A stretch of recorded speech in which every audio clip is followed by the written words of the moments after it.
Hello friends, today we are going to discuss how to solve a problem. आप सभी लोग जानते हैं कि जो PCS जे और APO की परीक्षा होती है उसमें कुछ क्वेश्चंस प्रॉब्लम बेस्ड क्वेश्चन होते हैं और प्रॉब्लम बेस्ड क्वेश्चन बहुत ही मैथमेटिकल होते हैं, अर्थात आपको बहुत अच्छे नंबर प्रोवाइड करते हैं। जो लोग अपनी मेरिट को अच्छा रखना चाहते हैं, जो लोग ये चाहते हैं कि उनकी मेरिट अच्छी हो या ज़्यादा नंबर गेन करना चाहते हैं, वो लोग प्रॉब्लम बेस्ड क्वेश्चंस को सॉल्व जरूर करें। अब प्रश्न उत्पन्न होता है कि प्रॉब्लम बेस्ड क्वेश्चन आपसे पूछे क्यों जाते हैं। उसका कारण यह है कि प्रॉब्लम बेस्ड क्वेश्चन पूछकर एग्जामिनर न सिर्फ आपके विश्लेषण की क्षमता को जानना चाहता है, आपके एनालिसिस को जानता है, उसको चेक कर लेता है, बल्कि इसके माध्यम से विधि का ज्ञान उस विषय पर आपका कितना स्पष्ट है इसको भी चेक कर लेता है। ये बहुत बड़ी समस्या है कि प्रॉब्लम को हम सॉल्व कैसे करें। अक्सर हमारे सामने ये प्रश्न होते रहते हैं, अक्सर लोग हमसे ये प्रश्न करते हैं कि सर ये प्रॉब्लम जो है वो सॉल्व कैसे करें। तो सबसे पहला टिप्स तो मैं इसमें आपको यही दूंगा कि ऑलवेज आप जब भी क्वेश्चन सॉल्व करें तो प्रॉब्लम को कम से कम 2 बार जरूर पढ़ें। अगर पहली बार आपको समझ में नहीं आई है तो एक बार जरूर पढ़ें और उस प्रॉब्लम के कई सारे पार्ट्स तैयार कर लें और फिर आप एक रफ आइडिया तैयार करें और ये देखें कि प्रॉब्लम जो है वो किस पार्ट से गवर्न हो रही है या उसका संबंध किस पार्ट से। जो आपका विषय है उस पर एक से ज्यादा सेक्शंस उस पर लागू हो रहे हैं, क्या एक ही एक्ट से कवर हो रही है कि एक से ज्यादा एक्ट उस पर लागू हो रहे हैं, और लास्ट जो चीज है कि क्या उस पर कोई भी डिसाइडेड केस लॉ है या नहीं है। तो इन सब विषयों को आपको ध्यान रखना होगा। आज हम आपके सामने एक सीआरपीसी की प्रॉब्लम प्रोड्यूस कर रहा हूं। उस प्रॉब्लम को हम कैसे सॉल्व करेंगे उसका सॉल्यूशन भी हम आपको देंगे। जैसे कि मैंने बोर्ड पर ये प्रॉब्लम लिखी हुई है। हमारी प्रॉब्लम ये है कि a magistrate take cognizance on complaint against public servant in respect of its public duties. एक मजिस्ट्रेट पब्लिक सर्वेंट के विरुद्ध उसके लोक कर्तव्यों के निर्वहन में जो वो कार्य करता है उसमें कोई उससे त्रुटि हुई है, उसके अगेंस्ट उसके विरुद्ध एक प्रभाव दाखिल किया गया। The magistrate had issued N investigation order in this case. इस केस में कॉग्निजेंस लेकर मजिस्ट्रेट ने इन्वेस्टिगेशन ऑर्डर इशू कर दिया, अन्वेषण आदेश इशू कर दिया। Decide the validity of the order. इस आदेश की वैधता का निर्धारण करें। अब इस प्रॉब्लम को पढ़ने के बाद आपको ये बात क्लियर हो रही होगी कि ये जो प्रॉब्लम है उस प्रॉब्लम का जो संबंध है वो सीआरपीसी से है, और दूसरी चीज it is related with the cognizance. तो आप सभी लोगों को मालूम है कि जैसे कॉग्निजेंस का विषय है तो ये कॉग्निजेंस जो है वो सेक्शन 190 में दिया गया है। आपको मालूम है कि ये कॉग्निजेंस से रिलेटेड है, तो आप जानते हैं कि ये सेक्शन 190 में दिया गया है। कॉग्निजेंस ऑन कंप्लेंट है, इसका मतलब 191 A B C 191 A it is the related with the cognizance on complaint। तो इसका मतलब ये हुआ कि ये प्रॉब्लम हमारी जो है वो सेक्शन 191 ए से रिलेटेड है।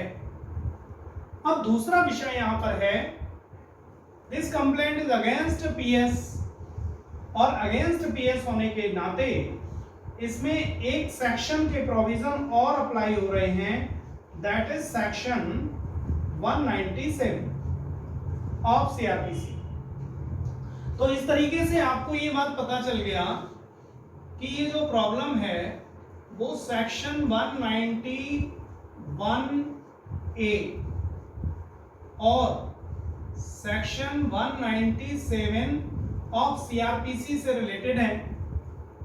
अब प्रश्न उत्पन्न यहां पर ये होता है कि आपको ये देखना है कि चूंकि वैलिडिटी का निर्धारण करना है, तो ये जो गिवन प्रॉब्लम्स गिवन जो सेक्शंस हैं, इन सेक्शंस के आधार पर आपको इसका प्रॉब्लम इसको डिसाइड करना है।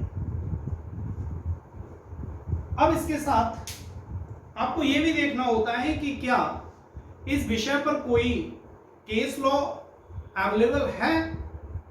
इफ यस, तो आपको वो केस लॉ मालूम होना चाहिए। इफ नो, तो आपको ये देखना है कि क्वेश्चन में क्या विद केस लॉ पूछा गया है। इफ यस, तो थोड़ा सा आप पर प्रभाव पड़ सकता है अगर आपको केस लॉ मालूम नहीं है, लेकिन बहुत बड़ा प्रभाव नहीं पड़ेगा अगर आपने प्रोविजन के अकॉर्डिंग टू प्रॉब्लम को सही सॉल्व किया। और अगर आपको केस लॉ मालूम है तो एटलीस्ट आपके पास प्रॉब्लम सॉल्व करने के लिए मटेरियल अवेलेबल है। 50% आप प्रॉब्लम को सॉल्व कर चुके हैं। अब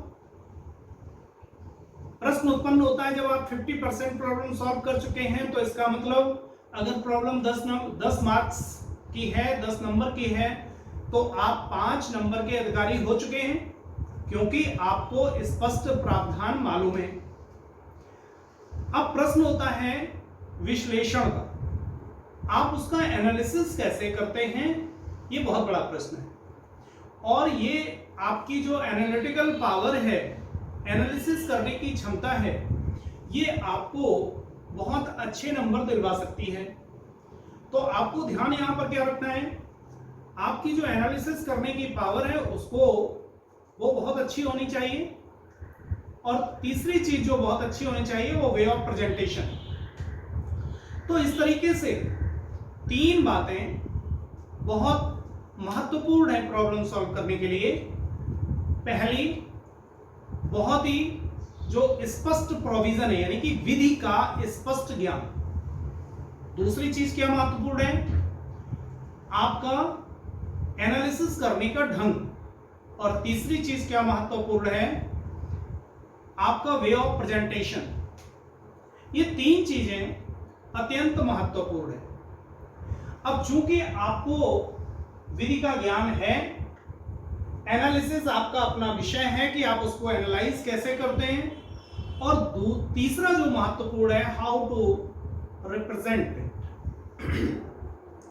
अब जब प्रेजेंटेशन का विषय आता है तो किसी भी क्वेश्चन को, चाहे वो प्रॉब्लमेटिक क्वेश्चंस हो या अदरवाइज क्वेश्चन हो, आप किसी भी क्वेश्चन को फर्स्ट ऑफ ऑल 3 पार्ट में डिवाइड कर लो। First part is the head, second part is the body and third part is the tail. यद्यपि बॉडी जो है वो बहुत महत्वपूर्ण होती है, लेकिन हेड और टेल अगर मैं कहूं ये भी कम महत्वपूर्ण नहीं होता। मैंने कहा कि बॉडी बहुत महत्वपूर्ण है, लेकिन हेड और टेल भी कम महत्वपूर्ण नहीं होता। इसका भी अपने आप में बहुत महत्व है। और जब हम बॉडी की बात करेंगे तो वास्तव में जो एनालिसिस, आपकी जो एनालिसिस की पावर है, ये एनालिसिस करने की क्षमता है और वे ऑफ प्रेजेंटेशन है, वो आपका बॉडी में ही दिखता है। तो बॉडी में आपका क्या दिखेगा, आपने किस तरीके से प्रॉब्लम को एनालिसिस किया, इस तरीके से आपको प्रॉब्लम सॉल्व करनी है। अब एक प्रश्न और एराइज होता है यहीं पर कि प्रॉब्लम सॉल्व करने के लिए आपको मुश्किल से 5 या 7 मिनट का समय दिया जाता है। 5 या 7 मिनट के समय में आपको प्रॉब्लम को एनालाइज भी करना है, प्रॉब्लम के जो लीगल प्रोविजन है वो भी समझना है, पढ़ना भी है, लीगल प्रोविजन भी निकालने हैं, एनालाइज भी करना है और वे ऑफ रिप्रेजेंटेशन करना है। तो ये बहुत बड़ा टास्क है, छोटा टास्क नहीं है। हम इसको सीख जाते हैं स्लोली प्रैक्टिस करके। अब फॉर एग्जांपल जो मैंने ये प्रॉब्लम दी, इसमें क्या होने वाला है, तो सबसे पहले हमने जैसे आपसे कहा कि इस प्रॉब्लम को सॉल्व करने के लिए हम इसको 3 पार्ट में डिवाइड करेंगे। First of all head, body and tail. Head में हम क्या लिखेंगे, सबसे पहले मुझे ये लिखना चाहिए कि ये जो प्रॉब्लम है, उस प्रॉब्लम में जो इन्होंने क्वेश्चन पुट अप किया है कि decide the validity of order, तो आपको वैलिडिटी ऑफ ऑर्डर के बारे में आपको एक लाइन जरूर लिखना चाहिए कि दिस ऑर्डर इज वैलिड और नॉट। तो आपको लिखना होगा this order is not a lawful order. अब आपने ये लॉफुल ऑर्डर नहीं है ये लिख दिया, नॉट अ लॉफुल ऑर्डर लिख दिया। अब जब नॉट अ लॉफुल ऑर्डर लिख दोगे तो फिर प्रश्न उत्पन्न होगा कि आखिर नॉट अ लॉफुल ऑर्डर आप इसको क्यों कह रहे हैं, तो आपको इसको रीजन देने पड़ेंगे। जब आपको रीजन देने होंगे तो आपको ये विधि के प्रावधान यानी कि प्रोविजन ऑफ लॉ आप ये देंगे एक चीज, और दूसरी प्रोविजन ऑफ लॉ के आधार पर प्रॉब्लम एनालिसिस ऑफ प्रॉब्लम ये करेंगे, इट इज द बॉडी। और इसके बाद कंक्लूजन, इसके बाद कंक्लूजन करेंगे।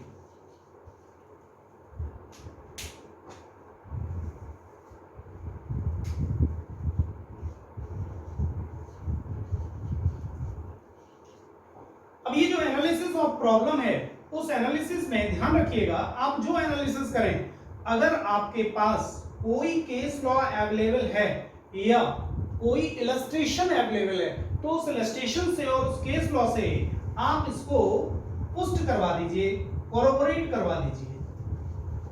किससे करवाएंगे, इलस्ट्रेशन और केस लॉ। तो इस तरीके से हमने कितने पार्ट कर दिए, 1 part, 2 part, 3 part, head, body, tail. Body में क्या क्या करेंगे, provision of law, analysis of the problem या आपका जो प्रॉब्लम का एनालिसिस आपने कैसे किया वो, और थर्ड इज द इलस्ट्रेशन और केस लॉ से कोरोबोरेट करवा दीजिए, उसकी पुष्ट करवा दीजिए, और हेंस कंक्लूजन लिख दीजिए। तो ये आपके पार्ट हो गए।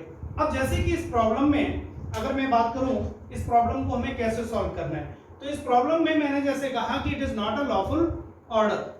अब मैं ये बात क्यों कह रहा हूं, आपको कहना पड़ेगा कि this problem is related with the section 191A and section 197 of CRPC 1973। 191A provide the power to cognizance on complaint to magistrate। Section 191A magistrate को कंप्लेंट पर कॉग्निजेंस लेने की पावर प्रोवाइड करती है, और कॉग्निजेंस जब मजिस्ट्रेट लेता है तो ये प्रक्रिया सेक्शन 200 से 203 तक चलती है। ये आपको लिखने की जरूरत नहीं है, सिर्फ आप ये बताइए कि ये कॉग्निजेंस ले सकता है। अब अगर चूंकि इस प्रॉब्लम में पीएस के विरुद्ध है, तो आपको लिखना होगा कि because this problem related with the cognizance on complaint against PS, public servant. तो अगेंस्ट पब्लिक सर्वेंट है, that's why this problem also related with the section 197। As per the section 197 आप लोग जानते हैं कि एक अम्ब्रेला सेक्शन प्रोवाइड करता है पब्लिक सर्वेंट को। पब्लिक सर्वेंट को एक अम्ब्रेला सेक्शन यानी कि डिफेंस प्रोवाइड करता है, एक प्रकार का छाता है। अर्थात अगर वो लोग अपने पद के कर्तव्यों के निर्वहन में कोई कार्य करते हैं तो उन पर कॉग्निजेंस नहीं लिया जा सकता without the previous sanction of the concern government. तो आपको यहां लिखना पड़ेगा कि section 197 state that no court shall take cognizance against any judge and PS without previous sanction of government। Without previous section of government. अब चूंकि इसमें detail में और हमें आगे जाने की जरूरत इसलिए नहीं है क्योंकि हमारे पास समय कम है, तो आपने इसका प्रोविजन लिखा। अब आप आते हैं, फिर आप आगे बात करेंगे कि in the given problem a magistrate take cognizance against PS in respect of its public duties। The magistrate had issued an investigation order in this case, decide the validity of order। तो आप कहेंगे कि इस मामले में चूंकि previous sanction government से before cognizance नहीं ली गई है, इसलिए सेक्शन 197 की प्रक्रिया का दुरुपयोग हुआ है और सेक्शन 197 की प्रक्रिया का दुरुपयोग होने के कारण यह आदेश लॉफुल आदेश नहीं है। अब प्रश्न उत्पन्न होता है आगे कि क्या इस पर कोई आपके पास कोई इलस्ट्रेशन है, कोई केस लॉ है। अगर इलस्ट्रेशन और केस लॉ है तो उससे उसको आप सपोर्ट करा दीजिए। जैसे कि जो ये आप प्रॉब्लम डिस्कस कर रहे हैं, इस प्रॉब्लम पर मेरे पास एक केस लॉ है, that is the Anil Kumar versus MK. Ayyappa 2013 supreme court. In this case honourable supreme court state that the provision of section 197 is an absolute provision। चूंकि वो प्रोविजन है, सेक्शन 197 कॉग्निजेंस की पावर पर प्रोविजन प्रोवाइड करती है और ये पूर्ण प्रोविजन है, इसको बाईपास किए बिना मजिस्ट्रेट कॉग्निजेंस नहीं कर सकता। अतः मजिस्ट्रेट के द्वारा लिया गया कॉग्निजेंस लॉफुल नहीं है या अनलॉफुल है या abuse of the process of law है। तो आप ये कह सकते हैं कि इस केस से हमारा जो ऊपर का एनालिसिस है वो इससे सपोर्ट करता है, आप ये कह सकते हैं। और इसके बाद आप कंक्लूजन ड्रॉ करेंगे कि ड्यू टू द एबव जो आपने above discussion किया है, as per above discussion we say that the order given by the magistrate is not a lawful order। ऊपर का जो डिस्कशन हुआ है उस डिस्कशन से हम कह सकते हैं कि जो मजिस्ट्रेट का आदेश है वो लॉफुल नहीं है और इसी को जो विधपूर्ण नहीं है उस पर आप अंडरलाइन कर दीजिए और आपका क्वेश्चन कंप्लीट हो गया। तो इस प्रकार से आप देखेंगे कि इस क्वेश्चन में प्रोविजन ऑफ लॉ भी आ गए, प्रोविजन ऑफ लॉ के साथ आपका एनालिसिस भी आ गया और उसके साथ अगर कोई चीज सपोर्टिव है तो आपने उसको सपोर्ट में भी, अपने सपोर्ट में भी प्रोड्यूस कर दिया और उसके बाद आपने उसका कंक्लूजन ड्रॉ कर दिया। तो इस तरीके से जब आप प्रॉब्लम सॉल्व करेंगे तो पूरी उम्मीद है कि आपको प्रॉब्लम में 10 में से 9 नंबर और 8 नंबर आपको मिल सकते हैं। 8 नंबर 9 नंबर तक आपको मिल सकते हैं, ज्यादा नंबर आपको प्रॉब्लम प्रोवाइड करती है। आपकी जानकारी के लिए मैं ये भी कहना चाहता हूँ, बताना चाहता हूँ आपको कि आपके बेटरमेंट के लिए मैं अपनी सीआरपीसी की क्लासेस लेक्चर वाइज 2 घंटे के लिए आपको प्रोवाइड कर रहा हूँ। शाम को 6 बजे से लेकर 8 बजे तक आप मेरा लेक्चर देख सकते हैं। इसके लिए आपको सब्सक्राइब करना पड़ेगा।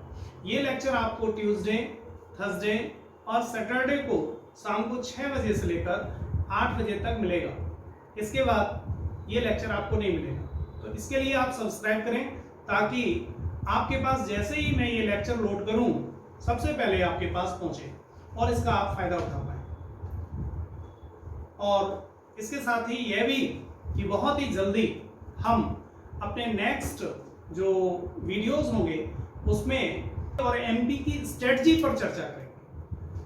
Thank you.